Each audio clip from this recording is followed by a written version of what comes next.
Good morning, and what is going on, everybody? It's a beautiful, beautiful Saturday morning. I feel like it's way too cold, but still a beautiful Saturday morning nonetheless. Alton's got his lights on. Oh yeah.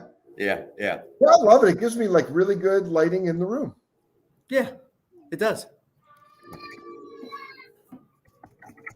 All right, so this week, I think the big news of the day, as far as real estate is concerned, and pretty much everything, is interest rates are actually on the rise. Like that's a real thing. It's a real thing. That for a long time. I know we've been talking about it for a long time. You know, Jerome Powell came out last year and said he's raising rates, he's tapering off bond buys, he's doing all the things, and interest rates finally went up almost half a point to 3.4%. It is what it is, guys. We're here. You're saying 30 days ago you could have gotten a 30-year fix somewhere around 3%, somewhere in there, 3.125, somewhere right in that range. And now we're more like 3.4, 3.5, somewhere in there. Yep. Yeah. That fast. Yeah. That fast. And for all your interest rate. Here's another way to think about that. That's what so 0.5% on $100,000 is what? $500 a year? Yep. Okay, so $500 a year divided by 12. About $40 a month, 42 $42 a month, 41.67 or something. Yeah. So the 30-year fix just went up by $40 for every 100,000 you borrow. Yep. Right. If you're borrowing $500,000, you're $200 a month difference. $200. Yeah. Today versus 3 weeks ago. Yep. Now, by the way, before the pandemic started, interest rates were at 4. Right? It's like if we rewind like to, 2-3 years ago, interest rates kind of hung out somewhere 3.75 to 4.25. I remember before I refinanced our loan, Mike, I think at one point I had a 4% rate. I think at one point I had a 4.5% rate, and it was, and that's a very good rate. So there's some context, there's some perspective here. That's not what you're getting at with this conversation, but there is some context and perspective. My point is like if I were someone looking to move to go be on a lake or move for some reason, like I wouldn't not do it over that. It's like if we look at historical context, that's all I'm saying. But anyway, but yeah, no, 3.4. So what do you think the impact of that is? Well, and right now, I mean, at this exact moment in time, and for the next probably 45 days or so, the impact is going to be very low. And here's why. A lot of these guys have rate locks, right? And right now you can lock a rate all the way out to 90 days if you really need to. So we've got some time there. We literally like if you're selling a home and you're getting ready for market and you're targeting February 1st to February 15th, do whatever you can to pull it up. For 2 reasons. One, you've got buyers that can pay more because the rate's lower on their lock. Number two, all your competitors are going to start coming to market early this year, just like they did last year. So we saw the spring market hit last year somewhere around the first week of February instead of middle of March like usual. Like it just is what it is, right? We all, and whether you were in the real estate market or you weren't in the real estate market or paying attention or not paying attention, what happened was in January, we had the lowest inventory we had had in 40 years on the market. A lot of sellers that were looking to sell in March or April and May saw that, and they took action in February. And the buyers were already out there. And so that created this whirlwind of sellers and buyers on the market at the same time. And that's where we had that extremely hot market that caused property values to go up 20% year over year from July of 19 to July of 20. It was that February, March, April, May push because the sellers were coming to market and the buyers were already waiting for them, right? And sellers started to come to market early. I think we're going to see the same thing this year. Like this, if I remember right, we've got 14 open houses this weekend, something like that booked, which is a lot, yeah, for January. And the inventory levels are still at or near bottom levels, like literally. Like we've got buyers that are just sitting there waiting for something to come on the market, anything to come on the market, because they also have this rate lock that's coming up, and all of a sudden everything's going to get more expensive. And if you got a $500,000 buyer and they're targeted this specific interest, this specific payment, their top number just went down 30 or 40,000. Yeah. If you've got a $300,000 buyer And now with this half a point or almost half a point increase, their top number isn't 300 anymore. Their top number is now 270. Yeah. Like that's where we're at right now. And it's going to get worse before it gets better. So where I see things going, or where I feel like things are going to go, is I think the Fed is going to back off the rate a little bit in February, March, maybe bring it back to a 3.25 or a 3.3 or a 3.35, just back it off like a tenth or an eighth. And then by the end of summer, we're going to be right back up at 3.7 to 4%. You think? So you think they shocked the system a little bit just to see what would happen? I think they unintentionally shocked the system because remember like nothing exists in a vacuum, nothing exists in a silo, right? Yeah. So from the beginning of the year to now, the Nasdaq's down a full 4%, and that's simply your tech stocks. Sure. Tech stocks have gotten just hammered since the beginning of the year, hammered. Right? By the way, Mike, why do tech stocks get hammered when interest rates go up? That's a great question. So the tech stocks got hammered because tech and tech stocks are looked at as volatile, right? Like, yes, they've been going up consistently for the last 3 years without fail, right? Literally, they have been. Like you could not lose betting on any company pretty much on the Nasdaq, almost any company. Yeah. But we've seen a couple of different things happen. We've seen some of the institutional investors get a little weary or a little leery of the IPOs because a vast majority of IPOs last year ended the year lower, and I mean significantly lower. We saw some of the other what we call tech companies, whether they are or not, like Peloton, just completely blow up. Their stock's down 70%. And when the interest rates go up, that also means that the bonds go up, the bond interest rate, right? So the 10-year Treasury note specifically goes up. So now as an investor, a lot of institutional investors are saying, man, bonds were paying 0.01%. Now I can make 1% or 1.25% on my money. It's not a lot of money, but it's good to mitigate the risk of the tech stock up here with something that's at least a steady income down here. And somewhere in the middle, I'm still doing great. Yep. Right. Which is just the theory of you don't have all your eggs in one basket, which is where the winning strategy over the last 5 years has been have a couple of good stocks, have a couple of ETFs, have a couple of mutuals. Also, you may want to buy some gold just in case. And you want to buy a little crypto or some Bitcoin, and you want to have a rental property. Like that's the literal winning strategy, right? And it's the main theory of investing. It's an actual investing theory. So investors started saying, okay, we now are getting a return on some bonds. We're going to shift some of our money from Apple, Tesla, Peloton, Rivian, all of these companies, and we're going to shoot it over into the bond market because if things go sideways here, at least we know we're good here.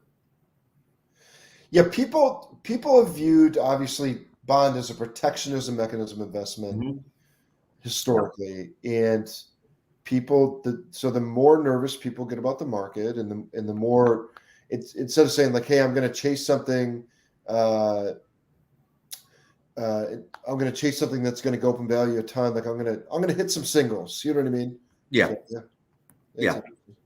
Okay. Anyway, so all right, back to the bond side. So you think that they're going to it shocked the system, follow the money. It's creating too much turmoil in the market, so they're going to pull it back, and then they're going to shoot it up again this summer. That's what you're. Yep. Okay. That's what I'm thinking. I think we're going to see interest rates come down just a wee bit towards the end of next week or the beginning of the week following because. The intention of raising the interest rates is not to hurt the economy or hurt the S&P 500 or hurt the Nasdaq or hurt any of these things, right? Like it's not intended to bring the Dow down. Right. Yeah. It's intended to slow the meteoric rise of the economy. Yeah. I mean, we're in a weird place. Like right now, these institutional investors, most of these guys practice genuine, like the genuine principles of accounting or genuine principles of economics when it comes to investing. So taking something like Disney, just as an example, right? It's been a great stock for me for the last year and a half. It did great. I invested in it as soon as it was cut back during the crash back in 2020. And it's selling at a 91 multiple. So literally the stock is valued at 91 times the revenue earned. Yeah. And that's an insane investment. You're seemingly buying Disney at a premium, no question about it. Yeah. I mean, like what most investors target are 12 or 14 PE, price to earnings ratio. So whatever your earnings are, the stock should be worth 12 to 14 times that. 91. Yeah, Disney's at 91. Yeah. Wow. I'm curious what Tesla's is. You know what's wild? So you started this conversation talking about like, hey, look, there's going to be the interest rates going up. It's going to cause some. It's going to cause some people maybe not to get out of the market, but it's going to cause some people to downgrade what they're willing to pay in the market, like for homes, right? So specifically as a buyer, specifically as a seller, and so like. It's like one of the things that we experience no matter what the market is people move. I mean, look, people don't move because of price and interest rates. People move because some kind of a life event, right? So here's like people have a baby. Like I'm working with a client right now. They're pregnant. It's like they're going to have to move at some point. And so what we're trying to figure out is can we time it before the baby comes or after? And of course, it's like and mama wants to move before because who wants to be moving with a 1-year-old or a 6-month-old? Do you know what I mean? Like, and Nobody. that nesting element, like getting the house ready, getting the whole thing, right? It's like people need to downsize. People get relocated. People want to go onto lakes. People want to go onto golf courses. Like this is why people move. It's life events or lifestyle events, right? And so as interest rates go up, it's not going to necessarily, now there's going to be a certain amount of those clients that just pull out of the market completely, right? Like, hey, like as a matter of fact, you had mentioned it on our team call yesterday with our entire organization.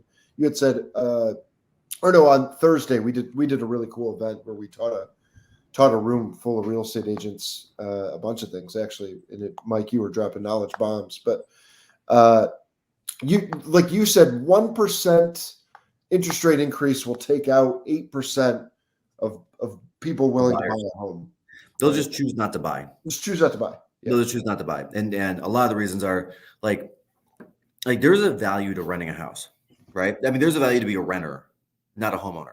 Sure. Right? And a lot of it is, you don't have the maintenance issues. You can be more transient. You can move more often. I mean, there are a lot of bonuses to it because there are a lot of costs outside the payment to a home, right? At some point, you're going to do roofs, windows, furnaces, ACs, like all that stuff. Yep. When the interest rate goes up and the payment goes up and it gets closer to what you're paying in rent, 8% of the people per point generally say, you know what? I'm just going to stay a renter. I'm going to chill. Yeah. So we lost 4% of home buyers last week. Yeah. Based on that. Okay. Because our inquiries from buyers is higher this year than it was last year. It's wild. Which is leading to my next statement. It's like, you guys, the biggest challenge in the real estate market, like we're talking about interest rates and you read articles on whatever you Apple News or CNBC or HGTV, whatever it is that you guys get information from around the housing market, Zillow, whatever. It's like all of these other conversations are sidebar conversations to the one main conversation, which is there's no inventory, right? Like historically, to meet the demand of what is necessary, there is. See, I don't want to say absolute no inventory, but there's a very limited amount of inventory, and that's the biggest thing that's handcuffing the real estate market, right, Mike? I mean, so 4% or 8% of home buyers dropping out is probably okay, if not probably welcomed, maybe even a little. You know what I mean? Yeah. So it's still an inventory thing. I'm not mad about it. Because it provides a little bit of pressure relief for the buyers that are there that have just been beat out offer after offer after offer. Yeah. Yeah. Which I will say, I mean, guys, if you're out there and you're thinking about purchasing a home, again, today, I mean, it just the old Japanese adage, when was the best time to plant a tree? 20 years ago. When's the second best time? Today. Right? We still have people. I love this. We had people back in 2019. Right? In 2018, even saying, no, I'm going to hold off for a couple, 6-7 months because, it's going to crash in 6-7 months in 2019. Okay. 2019, I'm going to wait till 2020 because the crash is coming. 2020, I'm going to wait till 2021 because the crash is coming. 2021, I'm going to wait till 2022. The crash. Really? Yeah. Really? So that house that you could have bought at $300,000 in 2018 is now trading at $410,000 to $415,000. You lost 115,000 in equity, and I guarantee you, whatever crash is coming, if there is one, it's not going to be $120,000. It's not. It's not. Well, the other thing that people like, and we don't talk about this enough either. Like, what are the things that you do when you buy into a home? Like, let's pretend you're a first-time home buyer. What are the things that you're doing in a way is kind of buying into the channel of payments that you're going to have for a long time? And here's what I mean by that. Mhm. Like let's pretend you buy a $300,000 home and you stay there for 10 years and now it's worth 400,000. You're taking that $100,000 a gap of equity plus whatever you've paid down the mortgage. Now you have $200,000 to put on the next home. And so had you bought a $500,000 home today, you might have a $3,000 payment. But like if you buy a $300,000 home today, you're going to have a $1,800 payment, under $2,000 payment, right? So it's like, so when you buy that next $500,000 home 10 years from now, because you need it, because you're expanding or whatever it is, like you're closer to that payment today than what you were if you bought in there. You're kind of buying into a channel. Now, over the course of time in your life, my house payments have gone up, right? But not like but not like significantly. Like we're talking like, from 1,200 to 1,500, and then we kind of hung out. It's like my wife and I hung out probably 10 years later. We were at $1,900, which by the way was less than what we were paying when we got together because we each had our own separate housing payments. Mm-hmm. So we pay less now combined for housing than what we did 10 years ago. It's because we locked in on things. We've been homeowners that entire time, right? So there's some locking in element. Does that make sense what I'm saying? Absolutely. Absolutely. Yeah. And I'm even going to say that a different way. So let's say 5 years ago, you bought a house at 300. Today it's worth, let's say 425, which is about accurate. Yep. You go and you sell that home and you go buy the $600,000 home, right? You have that 125,000 that went up, right? And let's say you put down 10% on the 300,000. That's a good number. You have the 125, you now have your 30,000 out in equity, so that's 155. And you paid down that property another 30,000. So there's 185,000 in down payment that you currently have without adding any dollars to the equation. Yeah. 185,000. So that $600,000 home, you now have a $400,000 payment, right? Yeah. Or today, you take that same principle of putting 10% down, you go buy a $600,000 home, you're putting 60,000 down, and you have a $540,000 payment, right? Yeah. $140,000 difference in immediate equity goes straight to that mortgage payment, which means you're paying $400, $500, $600 a month more if you wait to buy that bigger home later. Yeah. Here, check this thing out. Hold on. You can get a share screen on.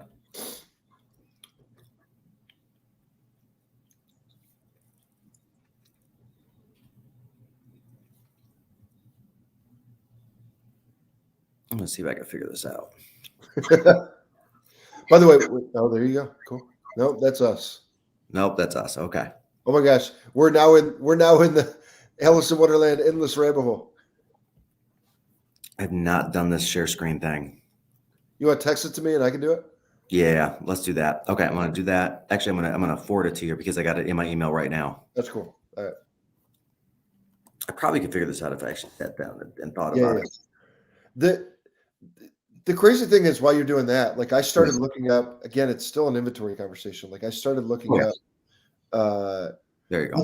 Like I pulled all 4-bedroom homes in Novi schools.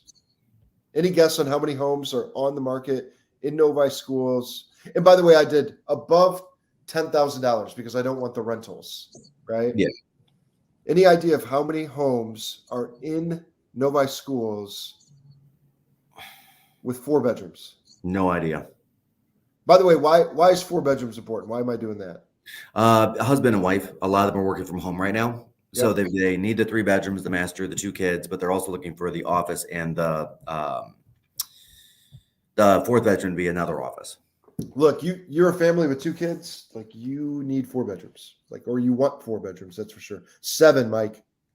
7, and there's 0 homes below $500,000 in Novi with 4 beds, right? Like it's like I can play this game with pretty well any market. Like I can go, I don't know, give me another school district. Let's go Rochester. Okay.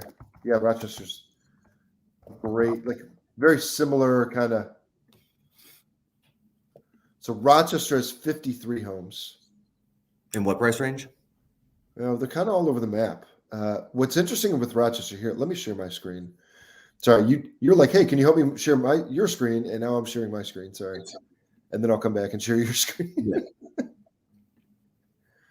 Yeah. If I go, I think this, no. Here's all the Rochester homes. So like, check out the days on market with these though. Like you've got some stuff really sitting in Rochester. Yeah. And that's very interesting to me. So but check this out. Check this out. Go ahead. Yeah. Take that same criteria. Now go back one. Hit the criteria button. Yeah. Put off active and put on pending. Okay. Now take off active. How many are there? 35 pendings. Yeah. All right. So 35 buyers in the last 30 days have accepted offers on homes. Yeah. That's a lot. All right. Let's hit search. Okay. Now what's the day on market? So there are a couple high ones. 1, 2, 5, 7, 11, 29. A lot different. You get a home that's priced right, it will go right now. If you're selling a home in Rochester, you're either priced correctly and selling in a week, or you're overpriced and sitting. I mean, right? That's what the data suggests. That's it. Yeah. That is all there is to it. Yeah. Okay. You sent me the email with the thing that you wanted? Yeah. All you got to do is go up to like share your tab instead of share your screen. Do you see it? Oh. Like go and look at your tabs. Okay, I see the tab. I don't know how any of this works. All right. Well, that's okay. I got it open. Okay. Let's see. Here it comes. I got to hit 4 more buttons than I'd want to. Here you go. All right. Can we zoom into like the top box? I don't know. Oh, there we go. As it turns out, I can. Okay. Whoa. There we go. All right. Is that good? Guys, this is where we're going.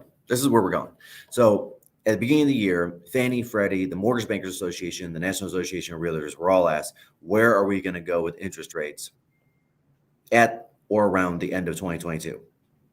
Right? Fannie was very conservative about interest rate raises at 3.3%. Freddie and NAR at 3.5%. Mortgage Bankers Association believes that we're going to see a 4% interest rate. Now, if we dig deeper into this and look at Goldman Sachs and some of the big investment firms, most of them believe that there will be no less than 3 more rate hikes this year.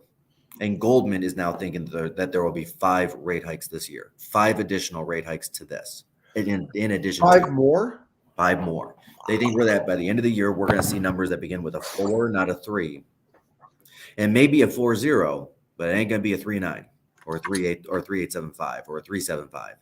Yeah. I think we're going to end up in the 3.6 to 3.8 range. I don't think that we're going to see a number with a 4 because I think that's just going to spook the market too much. I think we need to get to like the 3.75 or 3.875 and just hang there. And to be fair, guys, again, this has nothing to do with politics. This has nothing to do with one president or another. I want to make sure that that's clear. This has to do with our inflation has gone out of control. And this is how we bring inflation down, is raising interest rates to ease demand issues, right? This has to do with General Motors rebuilding the plant downtown and taking 50 tons of concrete out of the market with which to do it because they can borrow the money so cheap. They're going to choose to do that here. But that 50 tons of concrete that go out of the market, right? Those are all basements for new homes as well. Yeah. Right? That's wiring. That's also labor. Right? That's what this is. And that's why the interest rates are going to be going up a little bit, is to ease the demand, right? That's, hey, I can go buy a fridge right now at Home Depot and do 0 payments for the first 6 months and then 0 interest for the next year. Nope, it's going to be a 2% interest rate towards the end of this year. That's raising interest rates on car loans, causing a few people to stop and say, you know what? At $340 a month, I was okay getting the Equinox at $400 a month. I'm not. Yeah. That's what this is. It is trying to ease the demand until the supply chain catches up. Right. Yep. And for everybody just tuning in here, and again, I want to make sure that I'm clear on this. This is not a one president or the other. This was a situational thing that happened to our economy, and the government poured trillions of dollars into the economy to make sure that we had the shortest recession that we've ever had in American history, which is what happened, right? But with every action comes a reaction. The inverse of those actions by both presidents combined, not one or the other, but both, is inflation went through the roof. So now we got to take a different action to that action, which is raising interest rates. Yeah. Right. So the more money that you pay in interest, the other thing that it does is it incentivizes people. Like the higher the interest rates are, the more that the banks are going to pay interest on your accounts. Yep. Not that it's going to make that much of a difference, but my point is that there's going to be other mechanisms that pop up that are advantageous for you to save. Like we might see, like if rates go up, like we might see CDs come back a little bit, like where banks pay you to lock in your money for a little bit so that they can take it and lend it, right? It's like nobody's taking out a CD right now. I remember taking out a CD in like the late 90s or something that paid 6% or something, Mike. Man, I remember the first time I took out a CD, it was actually Counting Crows, August and Everything After. I took it right out of the goodie. Nice.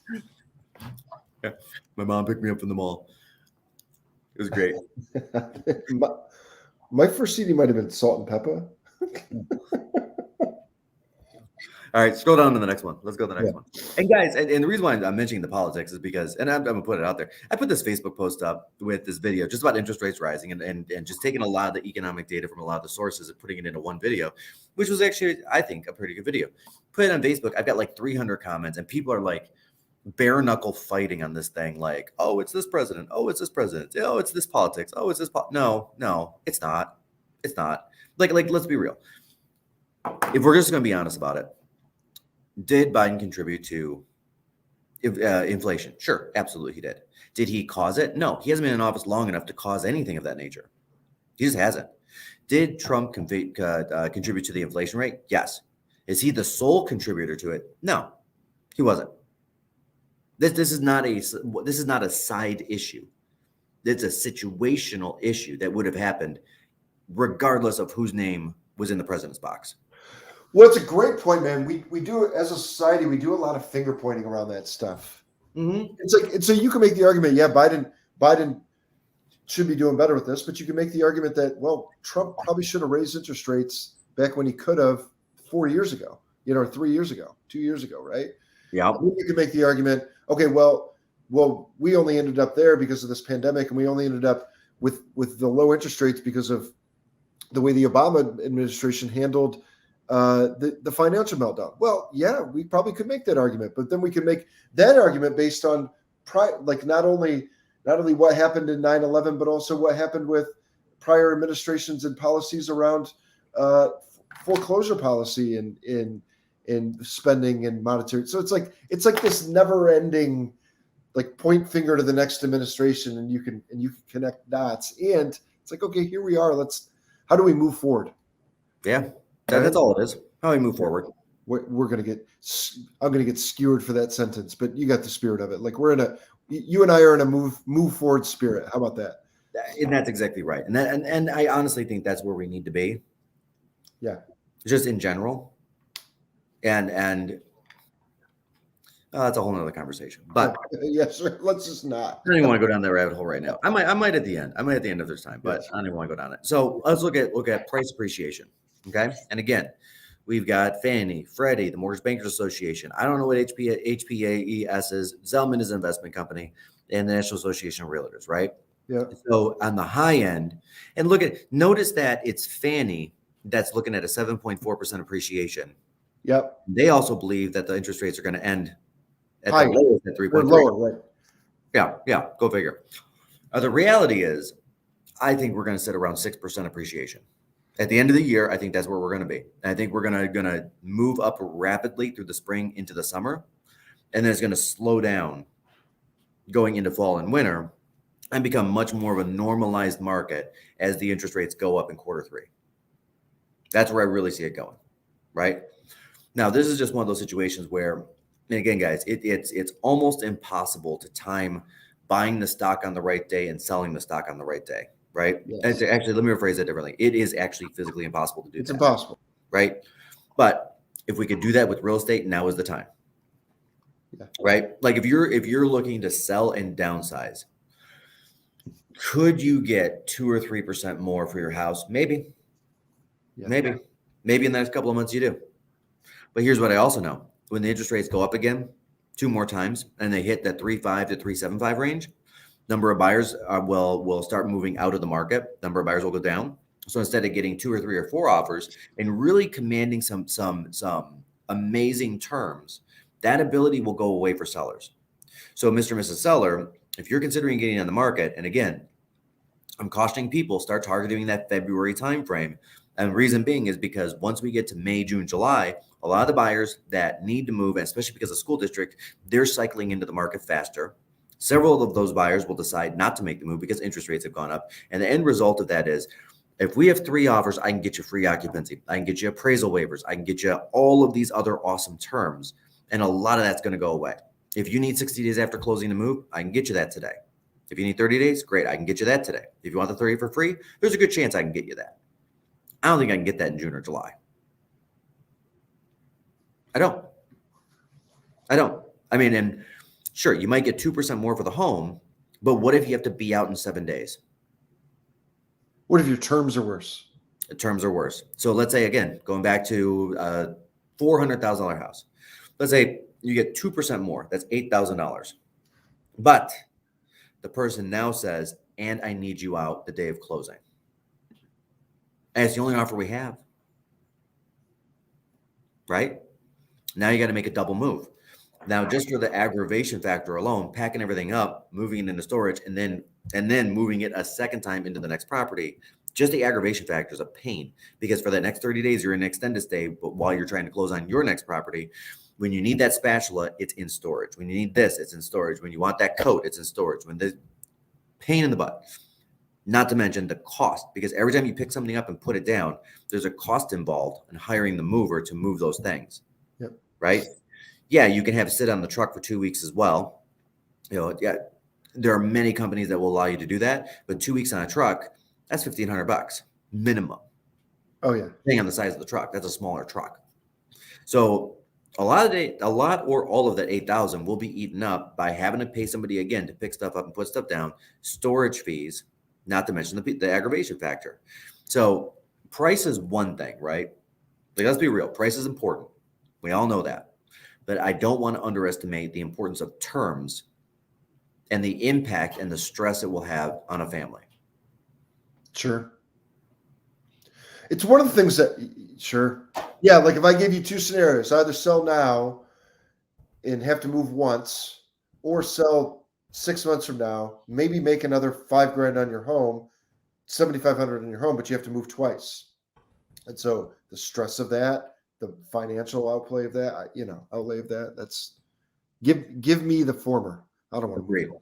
Hell, I don't even want to move once. It's like, that's fine. Yeah. And let's say the cost of picking something up and putting it down again with trucks and moving and all that, let's say it's $5,000. Sure. So you netted $3,000. Right. It's like, I would hope we're not selling a $400,000 home and making a decision based on $3,000. Right. Yeah. It's less than the cost of the divorce attorney. I'll tell you that right now.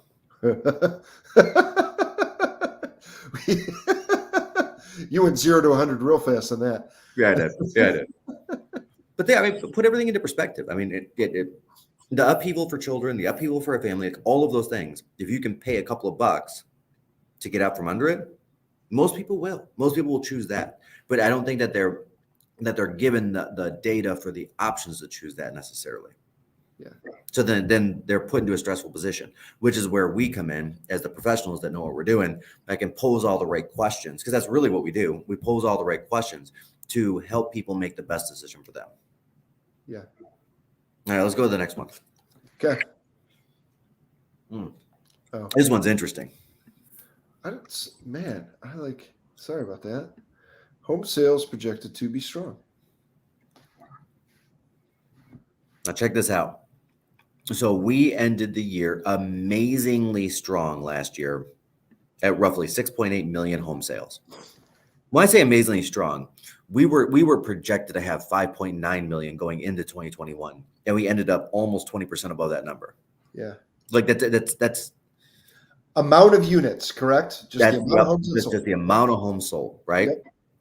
Now, Fannie, Freddie, NAR, MBA, nobody disagrees that we're going to be at or under 6.5 million homes. Now, let me put this in perspective. When we were looking at 5.9 million homes, that would put us at the 6th best year in U.S. history as far as number of homes sold. When it was retargeted to 6.1, that was the 5th best year. We ended up at the 2nd highest year in U.S. history for number of homes sold last year. So even though the inventory was quote unquote not there, that's what buyers were feeling. But the reality is we had a ton of property come on the market. But because of low interest rates, and because rents rose 14% nationwide, there were so many people jumping into the market, and the days on market went down so far, it felt like there were no homes for sale. There were homes for sale, but when you see the real estate signs up for a month, right? Now you can see 2 or 3 signs in a neighborhood. When they're up for a couple of days, you're only seeing 1 sign at a time. It feels different. When you're searching on Zillow, if the day on market is 90 days and we're selling 6.8 million homes, it's going to feel like a slow market because of how many other properties are on the market at the same exact time. Yeah. So it feels different. The emotion of it is different, but the facts and the reality is there are a lot of home sales out there. Now, the Mortgage Bankers Association, I think they're a little aggressive. I was just going to say, the Mortgage Banker Association feels off the rocker a little bit. So they're saying home prices are going to go up.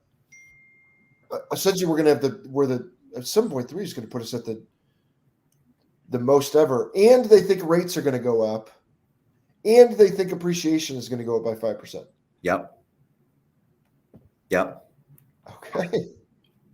It's a lot, guys. The MBA thinks they're going to make some money this year. Yeah. Okay. Yeah.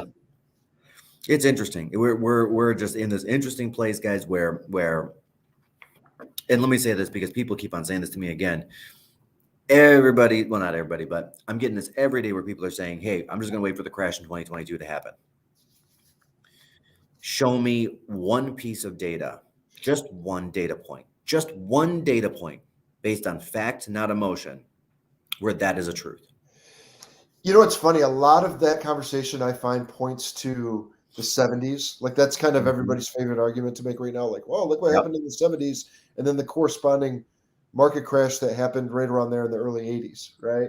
Yep. And matter of fact, a gentleman at the event on Thursday kind of had brought this up.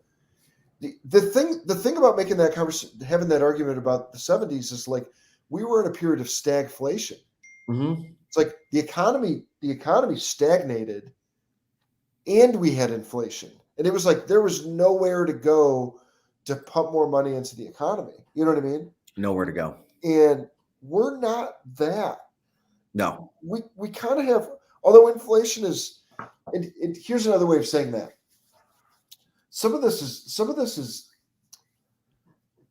psychological. Like for instance, if we had inflation of 3% and wage growth of 2%, we'd be a gap of 1%. And nobody would be losing their minds right now. Agreed, Mike? Agreed. Okay. On the flip side, if we had inflation of 7% and wage growth of 6%, everybody loses their mind. Agreed? Agreed. So it's like, but it's the same 1% gap. It's the same 1% gap, but it feels different because the people, like when you go to the pump and you fill up, it feels different because when you buy chicken at the store, when you buy eggs, when you look at that grocery bill and instead of $70, it's $100, right? Yeah. Because there are some things that are disproportionately high on inflation and some things that are still stagnant or even deflated. Right. So you look at that and you're like, holy heck, look at what I'm paying now. I remember 5 years ago when it was this. I remember 1 year ago when it was this, right? But they also don't take into account the raise that they got. Right. Right. And a lot of that goes to a lot of people. Let Very few people in this world get a paper check nowadays that they look at. They get a direct deposit. And when that direct deposit hits, money starts coming out for Netflix. It starts coming out for the car payment, for the house payment, for the insurance payment, for all those things. So it's a number that only happens both once a month, and it's not directly looked at the way that when you pick up a pack of chicken, a Tyson chicken at the store is. Yeah. So you're right. So the feeling is very different. The emotion around it is different. Now that said, we did see about 4.5% wage growth last year, and we did see over 7% inflation. And in a lot of cases, we saw 20% inflation on like beef, poultry, those types of things. So it was kind of way out of whack. I mean, for the first time ever, we had used cars average sales price above 25,000. Yeah. New cars average sales price top 45,000. So we did have some things there, right? So in one of the groups that I'm in, called Choose FI, Choose Financial Independence, which is a great Facebook group, by the way, guys. It's all about exactly that, like trying to achieve financial independence so that at some point in time, way earlier than your retirement, you can actually stop working. And there's a lot of cool philosophies around it, a couple of cool books that's out. Unlike Dave Ramsey, it does believe that there is good debt, which I like, right? Is my one sticking point on Dave Ramsey. Is Dave Ramsey is a very big believer in zeroing out all your debt, which honestly doesn't make the best financial sense. And I can talk about that. But anyway, in that group, there was one post that was like, hey, what did everybody get for raises this year? And some people were at zero, right? There were some people that literally said, well, I didn't get a raise this year, or I didn't get a bonus this year, or whatever that was. But there was a shocking amount of people that were like, actually, my boss jacked my rate 10%. Yeah. Actually, I got a 15% raise. Actually, I got a 20% bonus, right? And a lot of that goes to, we've got the great resignation going on, which is now a real thing. As like in November, 3 million people quit their jobs, right?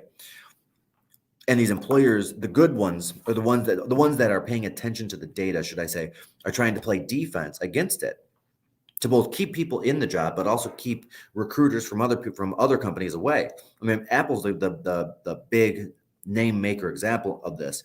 They gave bonuses up to 180,000 to their developers each. Yeah. Just to keep them, because Meta, which is Facebook, they're hiring as many engineers as they can, as fast as they can, to try to build this whole thing out in the metaverse and the universe and the whatever verse it is. And the goal there is they want to be in front, but there's only a finite number of software engineers that can handle this kind of coding. Right. And they're So you got to pay the talent, right? Yep. And whether you're Apple, your Facebook, your Google, you're all scrambling for the same basic commodity of people, right? So they preemptively gave a lot of these bonuses out, right? And we're seeing that right now with companies. So that said, one of the things that I have actually helped a couple of my friends with recently is coaching them into conversations where they can go and ask for the raise the right way, right? Which for some reason in this country has always been a taboo thing. I don't know why, but it's always been a taboo thing to go and ask for a raise. Don't know why, right? And here's why for employers, at least if they're the right employer, they want to have that honest conversation. Because generally speaking, what happens is because it's taboo to ask for the raise, another company approaches them with more money and they leave. Yeah. And the first guy's like, well, shit, I would have given you more money. Yeah. Right? So if you're watching this and you want to have a discussion on the best and most effective way to get a raise, shoot me a direct message, shoot me a call, shoot me a text, shoot me an email. I'm more than happy to have that conversation because there is a right way and a wrong way to do that. And then in addition to that, just throwing this one out there for anybody, maybe on one of these Saturday webinars, that will be our focus, is how to ask for a raise the right way. Ooh, I like it. That's probably a really good topic. It's probably a really good topic. Yeah. Yeah. Yeah. Because on an individual level, it's the only way you're going to hedge against inflation is make more money. A lot of people can make more money and they don't even know it. Yeah. Gosh, is that interesting? They think it's going to take off like that. Yeah. That was a lot. That was a lot. By the way, you mentioned earlier when we were talking about moving twice, you said favorite spatula. Do you have a favorite spatula? I mean, don't we all? Yeah. Don't we all? Yeah. Yeah. Do you have a favorite spatula for different things? Like different spatula for different things? No, I have like a favorite spatula and a favorite tong. Okay. I've got like 5 spatulas, right? But there's only like really one I use. This might be controversial, but when I cook bacon, I use a fork. I don't even use a spatula or a tongue. It's like I just stab the bacon and Yeah. flip it. Yeah. I do the same thing. Yeah. Yeah. It's so much easier. It's so much easier. Anyway. Favorite spatula? Yeah. Man, we covered a lot of ground real fast today. What else we got, guys? Really fast. Yeah. Yeah. By the way, always ask questions. I mean, Yeah. And actually, that's probably where we're at, right? So let's do this. If anybody has a question, put it in the next minute. And other than that, that was a lot to digest. And to that effect, I think the next one we do, the more that I'm thinking about it, the more I think that it's great information. We should do one specific on how to get a raise, the right way to ask for a raise. yeah, next week. Tune in next week. Give me some more areas. I want to look at this. I think this is interesting. Hold on. Let me just pull it up. It's like we look at this stuff all day, but we don't always. Let's look at Huron Valley schools. You do Huron Valley? Okay. Yeah. Which is a little bit of Commerce, a little bit of White Lake, a lot of Milford, that kind of a thing. Yeah. So we've got 36 4-bedroom homes and 17 are pended. It's like that's how quickly this whole thing's moving. How quick are some of the stuff longer day on market pended?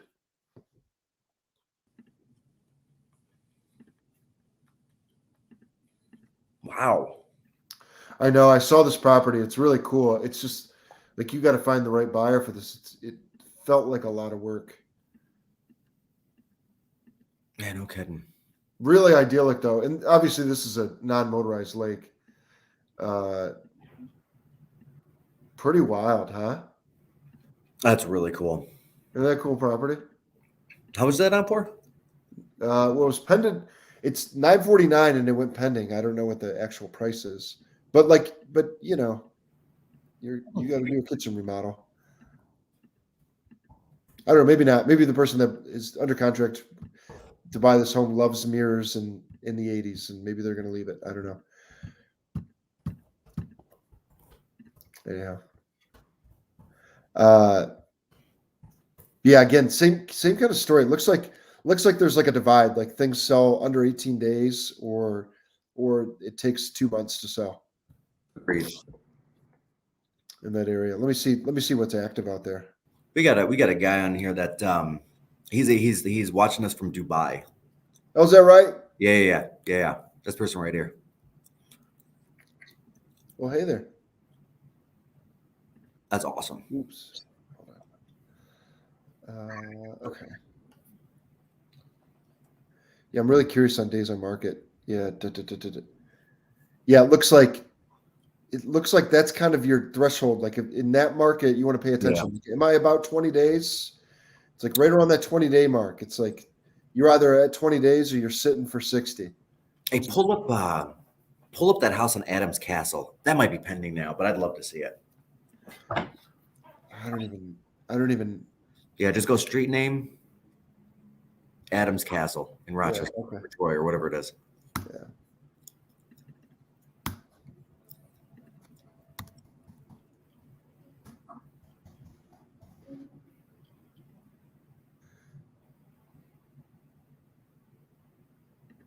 Yeah, just declick all those.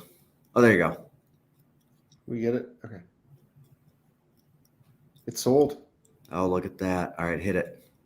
So originally went on the market for 2.9, sold for 2.6. Really common in those higher price points, by the way. What's that?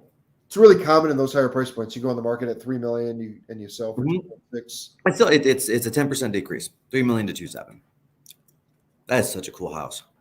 That's such a cool house. See that basketball court? Keep clicking through. This is so cool. I don't know if you've seen this one, but this is wild. This is like at the back of a court. Somebody had custom built this thing. He bought like 3 lots and combined them.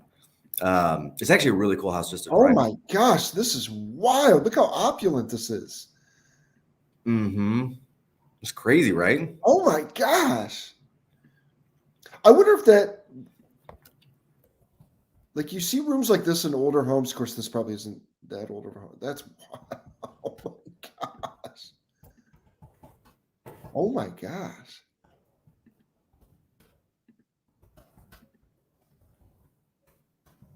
Mike, I don't know that I've ever seen a kitchen like that. Ever. No. And chances are you probably never will again because whoever's going in there's I've probably never seen a mosaic tile like that. Like, that is cool.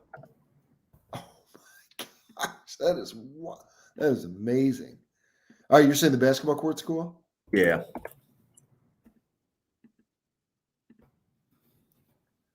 Oh my gosh. That's a crazy house though, right?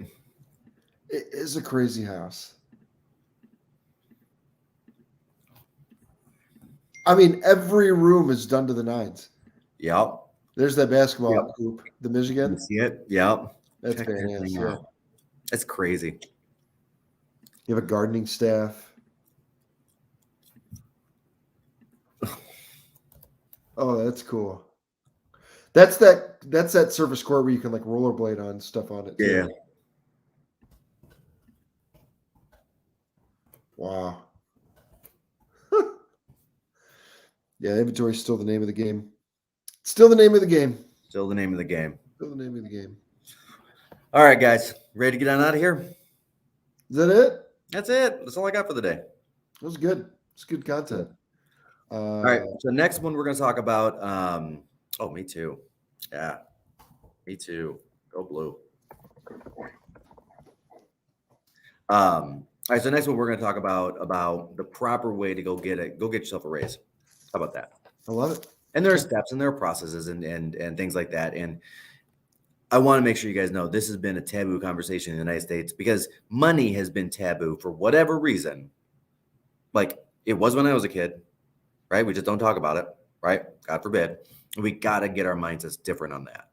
Because because what we're looking at, I think, is the uncomfortable conversation about money with an employer, but I find it far more uncomfortable to not give our families the life they deserve because we were too uncomfortable to go get a $5,000 or $10,000 raise, which may not seem like a whole heck of a lot, but break it down. An extra $400 a month going into 2 kids' college funds split over 10 years.